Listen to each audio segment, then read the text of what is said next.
Portrait of Lady by Khushwant Singh. Question and answer. Question 1. Notice these expressions in the text. Infer their meaning from the context.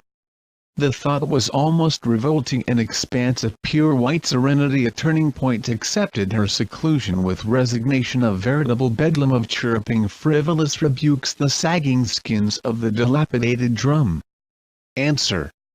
The thought was almost revolting, the thought that the author's grandmother was once young and pretty raises a doubt on the mind of the author. He finds it too hard to believe. An expanse of pure white serenity, it refers to the calm, peaceful and serene character and conduct of the author's grandmother. She is compared to the peaceful winter landscape in the mountains. A turning point, it refers to the point where the author's relationship with his grandmother changes drastically after they moved to the city house, accepted her seclusion with resignation. This shows the author's grandmother's passive submission to her secluded life after she gradually loses touch with her grandson.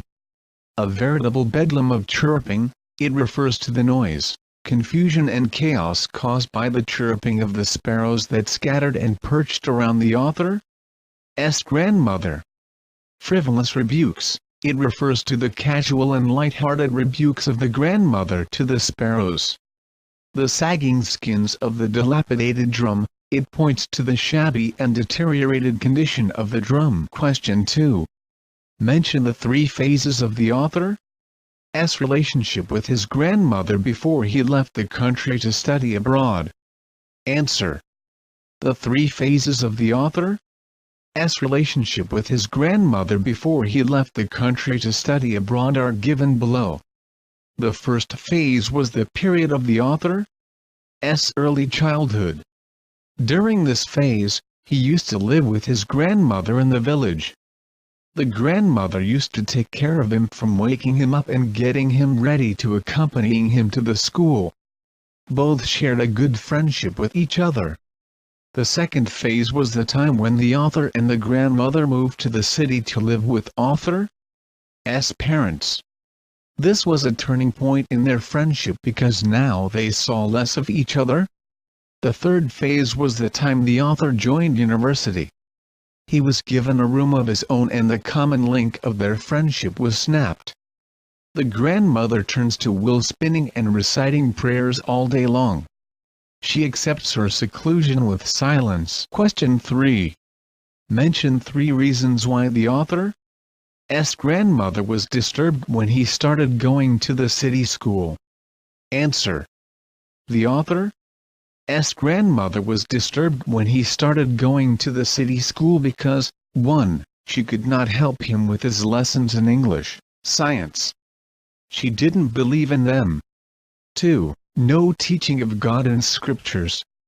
3. She was unhappy with the idea of music lessons being given at school. She considered music suitable only for the people with low dignity. Question 4. Mention 3 ways in which the author's grandmother spent her days after he grew up. Answer. The 3 ways in which the author's grandmother spent her days after he grew up are by spinning wheel, reciting prayers and feeding the sparrows. Question 5. Mention the odd way in which the author's grandmother behaved just before she died. Answer. The grandmother told the family her end was near. She had omitted to pray, she was not going to waste any more time talking to us. She lay peacefully in bed praying and telling her beads. Question 6. Mention the way in which the sparrows expressed their sorrow when the author's grandmother died. Answer. The sparrows and the grandmother developed an intimate relationship in this manner. When the grandmother died, thousands of sparrows expressed their sorrow by sitting scattered in the veranda in mourning while grandmother's dead body lay there. They did not chirrup. Author's mother threw some pieces of bread but they did not eat them. When they carried grandmother's corpse they flew away quietly. Thus, The sparrows mourned her death and paid their silent tribute to the grand old lady in a very unique manner. Question 7. The author's grandmother was a religious person. What are the different ways in which we come to know this? Answer. The author's grandmother was a religious lady with a kind heart. Her one hand was always busy in telling the beads of her rosary. Her lips constantly moved in an inaudible prayer. She used to get up early in the morning. She did her morning prayer in a monotonous sing-song. Every day, she went along with the author to his school, and while narrator studied she sat in a temple and read scriptures. Later, in the city, she was unhappy that there was no religious teaching at school. Before dying, she stopped talking to her family members and turned to prayer. Question 8. Describe the changing relationship between the author and his grandmother. Did their feelings for each other change? Answer. The changing circumstances did have a bearing on the relationship between the author and his grandmother. Author and his grandmother lived as intimate friends in the village. A turning point came in their relationship when they came to the city to live with author's parents. The author joined an English school in the city. She remained confined to home as here she could not accompany him to the school. In the new English school she could not help him in studies. She could not like the kind of education being given to the author at the English school. The grandmother became disturbed as there was no teaching about God and scriptures in the new school. She reconciled herself with spinning and taking to feed the sparrows. When the narrator grew up, he went up to university and then went abroad. The common link of friendship between the author and his grandmother was snapped. His grandmother accepted her seclusion with resignation. No, their feelings for each other did not change though distances grew between them. Question 9. Would you agree that the author's grandmother was a person strong in character? If yes, give instances that show this. Answer. Yes, the author's grandmother was a person strong in character. The instances to prove this are given below. The author's grandmother was a person strong in character. She was a picture of contentment. She had her own thoughts about the learning at school. She considered the teaching of scriptures to be more fruitful than science and music. In her phase of loneliness and seclusion, she took to wool spinning and feeding sparrows. She appeared composed and did not display any emotion when the author decided to go abroad for studies. Ignoring everyone who tried to stop her, she sang for several hours celebrating the homecoming of her grandson. During the last few hours of her life, ignoring the protests of her family members, she stopped talking to everyone and took to reciting prayers and telling her beads. Question 10. Have you know someone like the author's grandmother?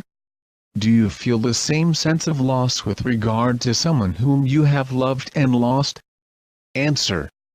Yes, I knew someone like the author's grandmother. It was my own grandmother who passed away recently. The intense sense of loss is very heart-wrenching as I spent almost 15 years of my life with her.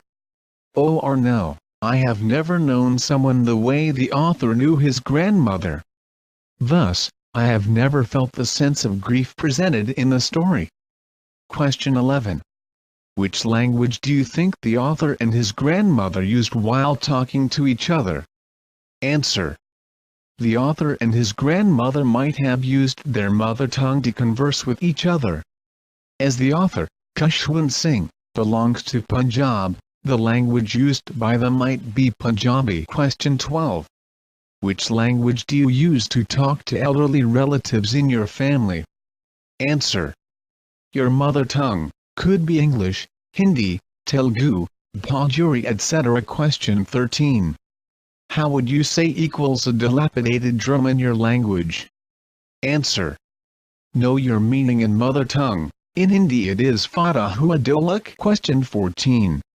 Notice the following uses of the word equals tell in the text. 1.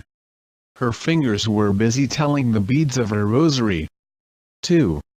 I would tell her English words and little things of Western science and learning. 3. At her age one could never tell. 4. She told us that her end was near. Given below are 4 different senses of the word equals tell. Match the meanings to the uses listed above. 1. Make something known to someone in spoken or written words. 2. Count while reciting. 3. Be sure. 4. Give information to somebody. Answer 1. Make something known to someone in spoken or written words. I would tell her English words and little things of Western science and learning. 2. Count while reciting, her fingers were busy telling the beads of her rosary. 3. Be sure, at her age, one could never tell. 4.